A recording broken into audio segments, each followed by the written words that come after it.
It's episode 133 of the Brian Hornback Experience, and we've got another candidate for City of Knoxville, City Elections 2023. Early votes August the 9th through August 24th, with the primary election on August 29th. We have, running for re-election, City Councilwoman, City Council Member Amelia Parker. Amelia, how are you? I'm doing good. Thanks so much for having me on. I appreciate it. Absolutely. So it seems like just yesterday that you and I were at the Tennessee Valley Fair for the government business leaders lunch, and that was, I guess, 4 years ago. That was after you, I guess, won the primary, or right as you were campaigning for the primary. I don't remember, because y'all changed. The city changed the primary to August, but the 4 years have gone by fast, haven't they? Oh my goodness, they have. And at the same time, been really long years. Right. Well, we had a couple years of COVID, right? So that kind of was part of it too. But you've made it through 4 years. You're the one that's certainly asked the questions. You've I guess at times the administration hasn't particularly cared for the questions, and maybe even your colleagues haven't really been fans of the lengthy meetings, but you've been asking the questions. So why? Just obviously the question is, Amelia wants another 4 years. So what's your thoughts of the last 4 years, and then we'll go into the next 4 years after that.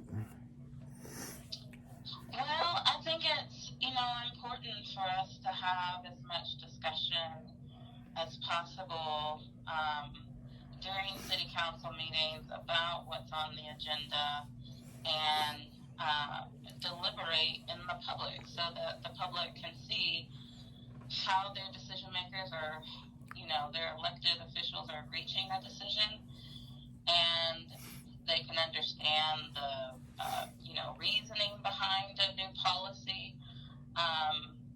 And I think it's also important that we have public forum as a part of our deliberation, and so to have those details discussed before the public helps them better understand it, so they can better participate in the conversation. And in my opinion, it just makes it makes for a healthier government overall. So that's something that I push for, but I know that it hasn't always been a part of the culture. Right. And so, whenever there's a push for some change culturally, there are going to be some bumps along the way. But I know that's what I've signed up for, so I'm okay with that. So I guess one of the biggest issues in the last 4 years has been the redevelopment of the bottoms, the multi-use Knoxville Smokies, Randy Boyd Stadium. I think it was pointed out on Inside Tennessee that you're the one vote against it. What's your thoughts as it's progressing? Do you feel like the commitments that have been made are being kept? Do you anticipate the commitments that have been made to be kept? Well, what's your thoughts going forward on the multi-use stadium? Yeah, so it's moving forward at this point, and so my thoughts really where they are these days are, how can we ensure that this is going to be, a benefit to the community beyond the, projected tax revenue that we have from the report on the stadium. But other kind of more direct benefits, and I do have some ideas and some proposals that I hope to bring forward in a second term that I'm pretty excited about. But the initial vote that I made against the stadium was specifically about how the essentially the deal around the Right. stadium was being developed, and feeling like we could have gotten a better deal as a Well, city. and it was about the process too, right? Because isn't that one of the issues where council kind of cut off debate and moved on? Well, yes. Yeah. Also, removing a lot of the decision-making power from city council and moving it to the sports authority, and even including, future decisions around that TIF district, and being able to direct the dollars and approve the projects moving forward in the TIF district. Moving decision-making power away from city council over those major issues, I did not feel comfortable with. Right. So KPD, is it better today than it was 4 years ago? Of course, obviously we have a new chief that has been somewhat controversial, both in the hiring of the chief, at least in the way that the lack of open records was. I know you've been you've been one to kind of hold the KPD's feet to the fire. What's your thought on KPD today and moving forward? Well, my goodness. That's a broad question, I know. Well, and usually I am one to really hold KPD accountable, but for me, from day one, since being elected, I started receiving phone calls from KPD officers with their own concerns about internal issues within KPD, and that I brought a resolution forward wanting to look into racist and sexist practices within KPD. That was a follow-up to a lot of those conversations that I was having with officers themselves.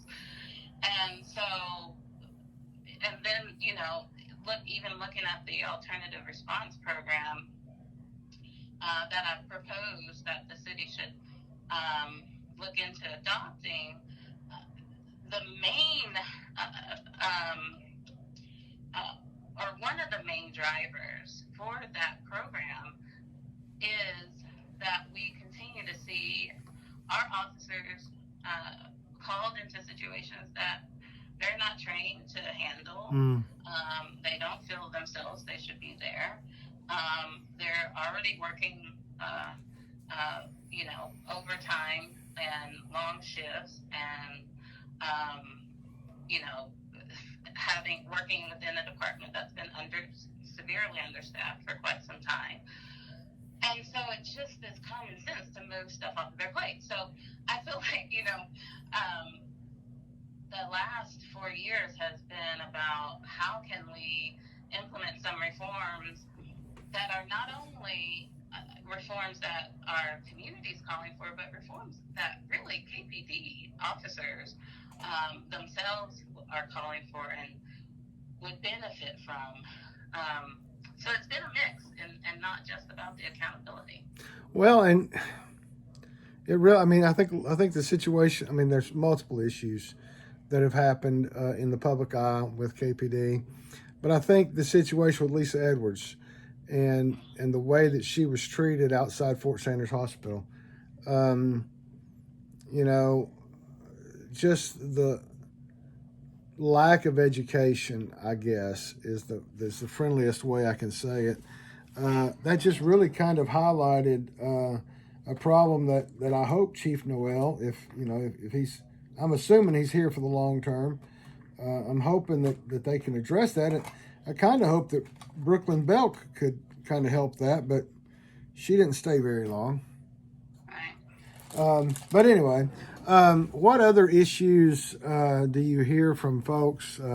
Obviously, we've talked about the situation with the baseball stadium. We talked about KPD. I know one of the things that you've been very passionate about is the treatment of homeless. The way the city used to go and break up homeless camps and throw everybody's stuff away. Has I guess that's not necessarily been in the news as late. Has the city changed their have they changed their approach on that?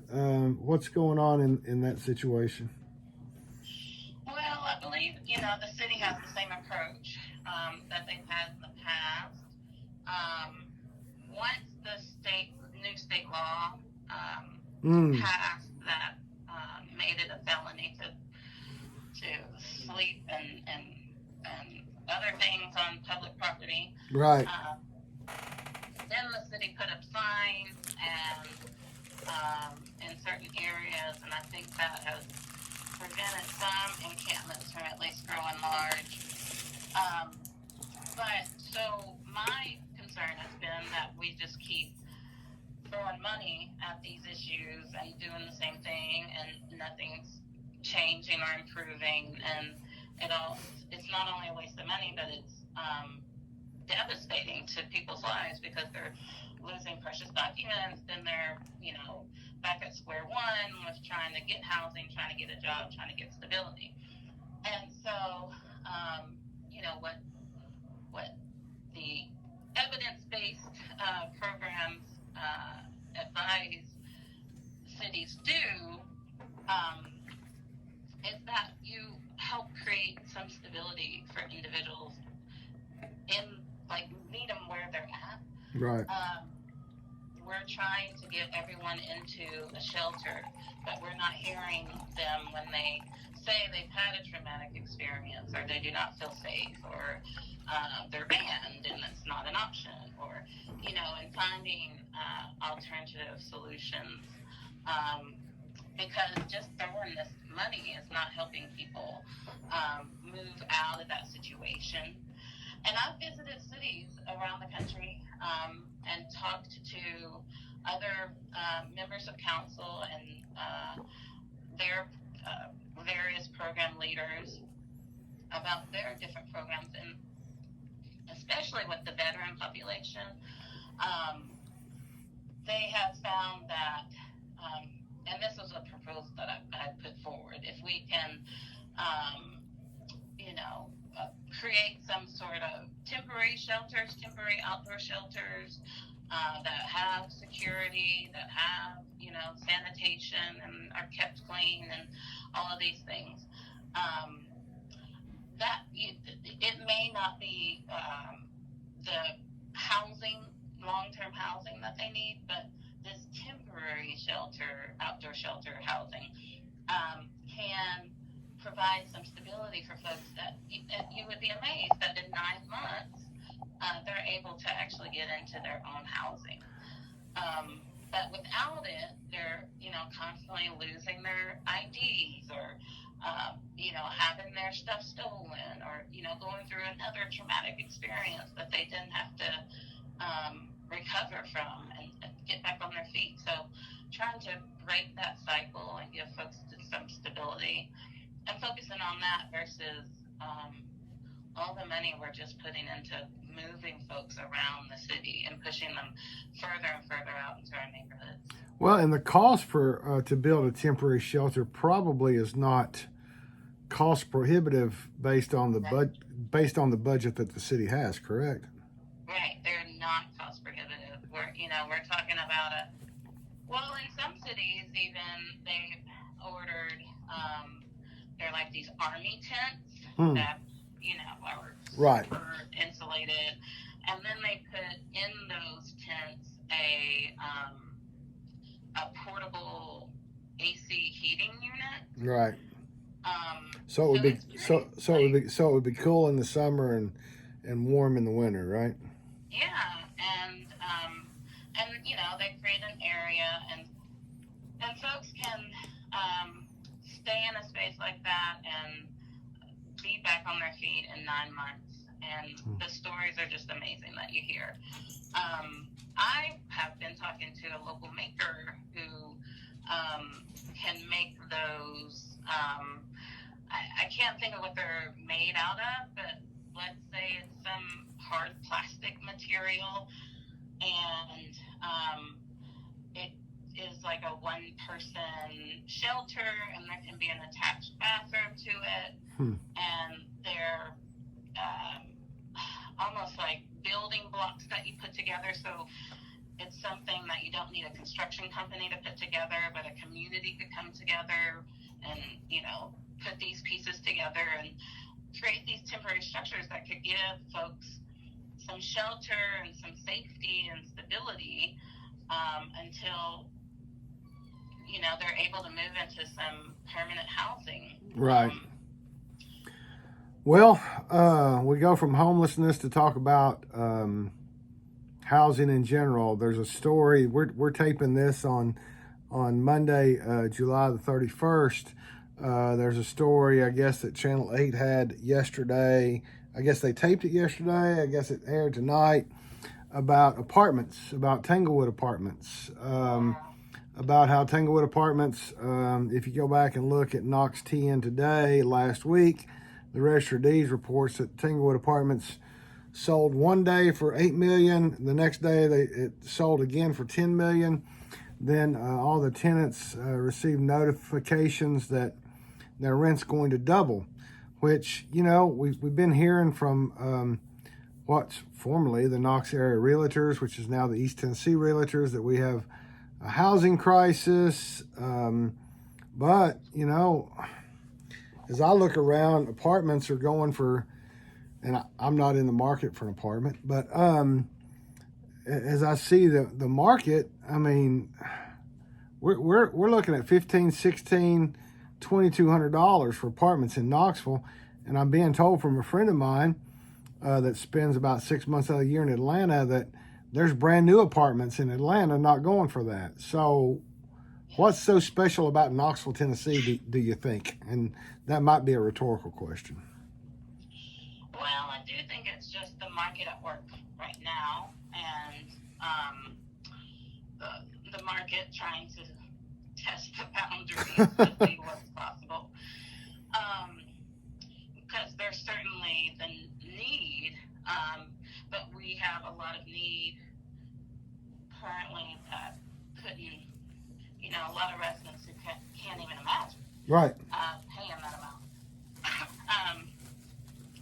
And so, you know, that bubble's got to burst eventually, because I'm hearing from constituents the same thing, that when they check prices in Georgia and other places, it's cheaper. Yeah. And they would actually have some access to more resources in the places that they're considering. And so that will have an impact on our rental market, most definitely. How quickly that'll happen, I don't know, because we do have, you know, thousands of Right. folks who've moved here in recent years, many of whom are receiving a paycheck from out of state and, you know, could potentially afford those prices. And I just don't know how many of those folks there are. Well, I mean, it is frustrating because, you know, I mean, I've been in my current house since '99, and so I'm not in the situation. But I can't imagine if it were reversed. I can't imagine paying $1,500 to $2,000 for a 3-bedroom apartment. It's just, you know, it takes me back. I was driving around the other day, and I was thinking about this. It might have been today while I was thinking about Tanglewood, but you know, I think it was after whatever time that we had the gas shortage. You know, it was like Knoxville for some reason had the highest gas than Jefferson County, and I just don't know. I just don't know what's so special about Knoxville that we always have to exceed the market standard. But you know, I know that you all have been working. Council's been working on trying to after the recode.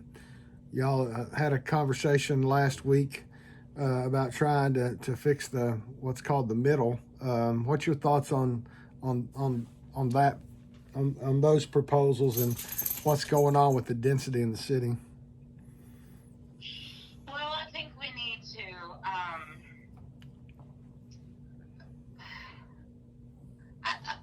feel like we need some more strategic planning happening. I feel that there are these conversations that are popping up, and meanwhile,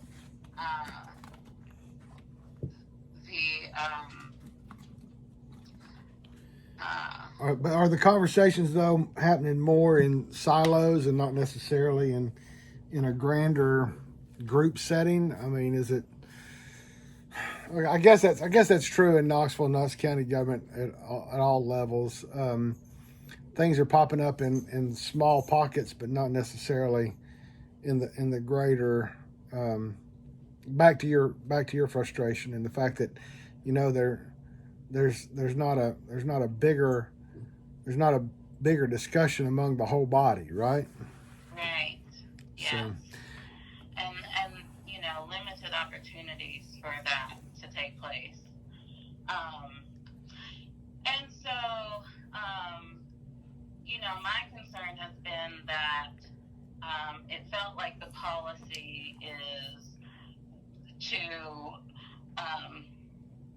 for us to increase affordability in the city, we've got to increase density, like overnight. We need more housing, all types of housing, everywhere housing.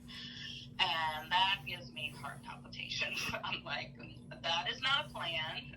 right. And that doesn't even guarantee us getting the affordable housing stock that we need if we have all of these new, you know, if we're the new it place and all of these folks are moving in with higher incomes.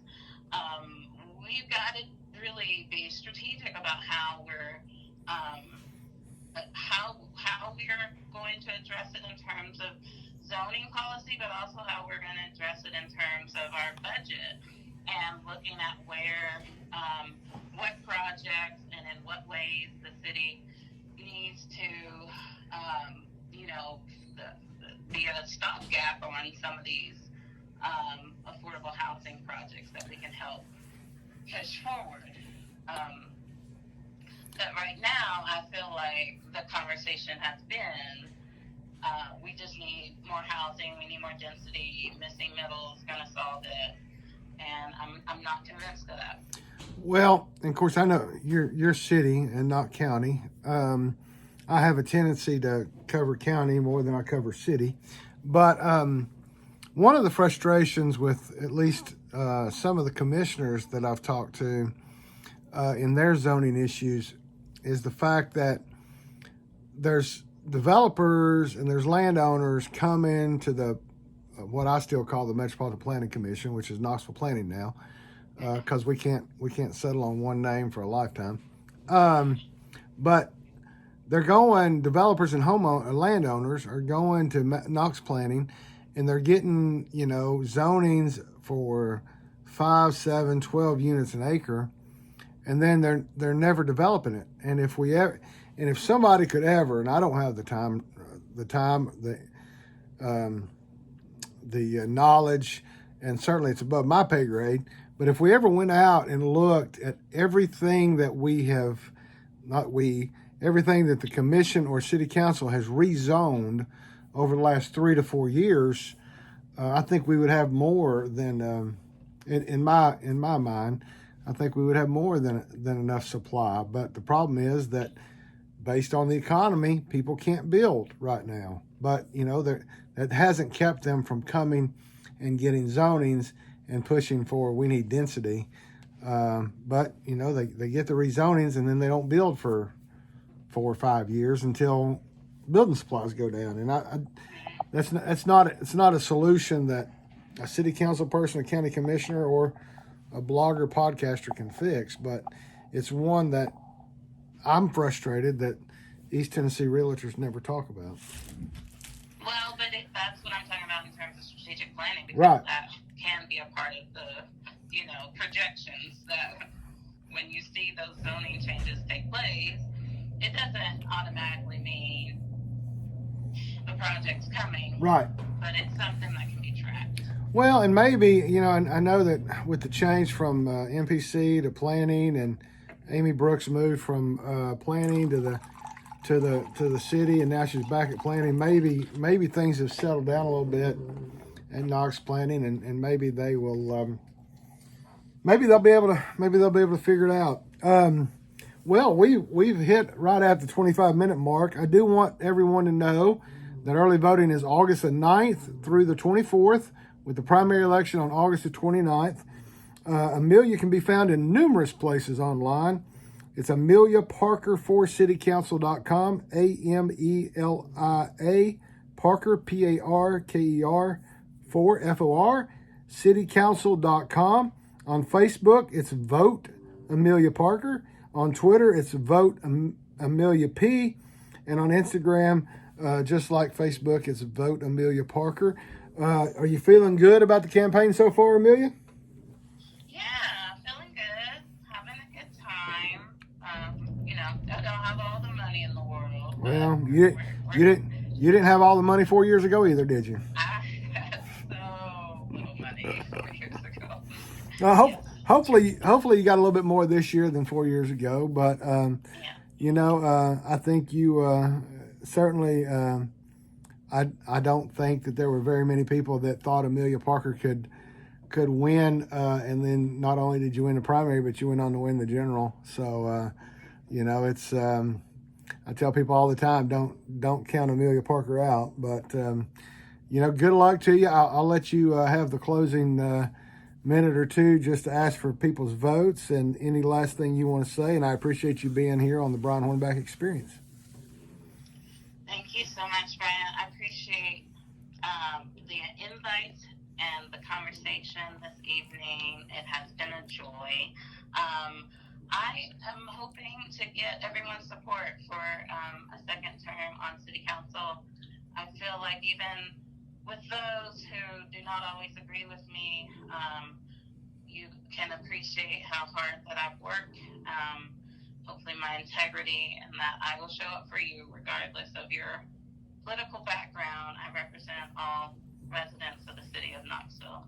Yep, it is an at-large seat, so everyone who's a registered voter in the city of Knoxville can vote in the primary and in the general election as well. So I think the voter registration deadline is coming up maybe tomorrow. I know it's coming up pretty soon. So if you're not registered to vote, you better get that done August 1st or 2nd.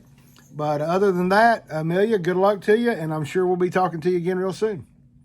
Oh, it's today. Today, okay. So if you have not registered and you live in the city, guess what? You're out of luck. Yes. But you can register now for November. But everyone who is registered to vote, be sure you vote August 9th through the 24th. There's numerous locations across the city to go early vote. And then August 29th, go vote at your city precinct or ward. And Amelia, good luck, and we'll talk to you soon. Thanks. Thank you. Good night. You too. Bye-bye.